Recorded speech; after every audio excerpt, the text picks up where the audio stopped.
Sabe quando milhões de pessoas estão assistindo aquele jogo de futebol ao vivo? Ou quando a gente pede comida para um aplicativo e ele simplesmente funciona, sem travar? Pois é, por trás disso tudo tem uma arquitetura praticamente invisível que move o nosso mundo digital. São os sistemas distribuídos, e é sobre eles que a gente vai falar hoje. Pois é, essa é a grande questão, né? Como que tudo não cai? A resposta está numa ideia que é, na verdade, bem simples, mas genial. Nunca, jamais depender de um único ponto. Em vez disso, a carga toda é espalhada, distribuída entre muitas máquinas. E aí o sistema consegue crescer e atender uma demanda que parece infinita. É a pura força dos números trabalhando junto. Bom, para a gente entender como essa mágica funciona, nosso roteiro hoje é o seguinte. Primeiro, a gente vai ver o que é um sistema com muitos computadores. Depois, vamos comparar os dois jeitos de organizar isso, o cliente-servidor e o ponto a ponto. Aí a gente descobre o que é o tal do middleware, que é tipo a cola do sistema. E por fim, vamos juntar tudo num exemplo prático. Bora lá? Então, vamos começar pelo começo, pelo básico do básico. O que de fato quer dizer que um sistema é distribuído? Olha, o grande segredo aqui é criar uma ilusão perfeita. Porque por trás das cortinas, o que existe é um verdadeiro exército de computadores, cada um trabalhando por conta própria. Mas para quem está usando o serviço, sabe, a gente só vê uma coisa só. Parece que é um único sistema super robusto, unificado. É genial. E para essa ilusão funcionar, existem algumas propriedades-chave, que são tipo os superpoderes desses sistemas. A tolerância a falhas, por exemplo, é crucial. Pensa só, se um computador lá no meio da rede falha, o sistema simplesmente se vira, se adapta e continua funcionando como se nada tivesse acontecido. O filme não vai parar bem na melhor parte. E a escalabilidade? Ah, essa é fantástica. Se um vídeo viraliza do nada, o sistema percebe e já adiciona mais potência, mais recursos para dar conta do recado na hora. Ok, beleza. Então a gente já entendeu que são vários computadores trabalhando em equipe. Mas como que eles se organizam? Como é essa conversa? Bom, historicamente surgiram duas abordagens principais para isso. O famoso modelo cliente-servidor e o ponto a ponto, que talvez seja mais conhecido como P2P. Aqui a gente tem basicamente duas filosofias bem diferentes, quase opostas. O cliente-servidor. Pensa num restaurante. Tem uma cozinha central, que é o servidor, e os clientes nas mesas. Tudo é controlado, padronizado, seguro. Mas e se a cozinha fecha?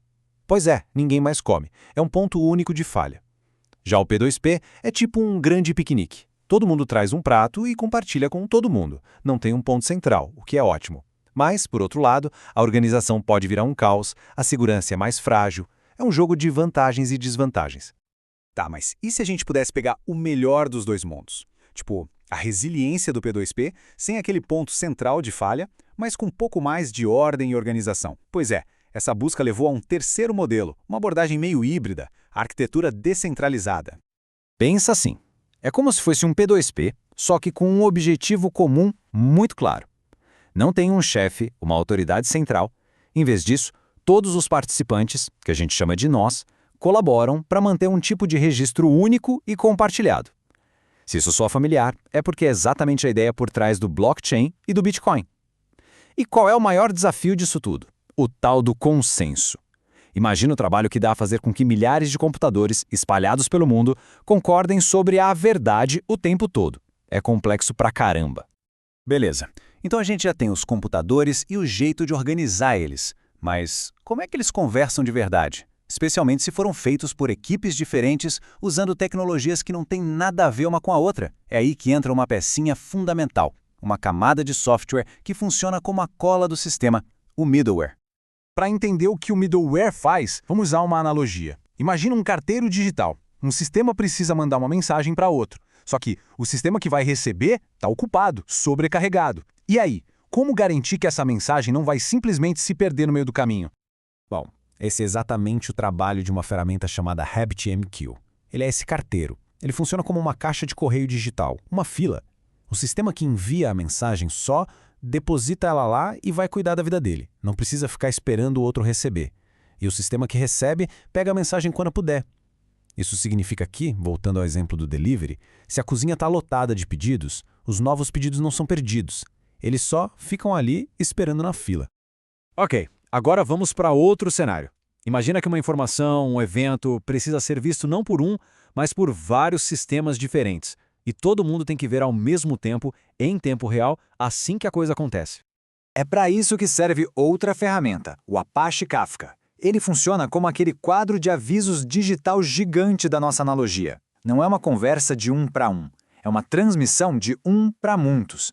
Pensa num site de e-commerce. Uma compra acontece, esse evento é espregado no quadro de avisos.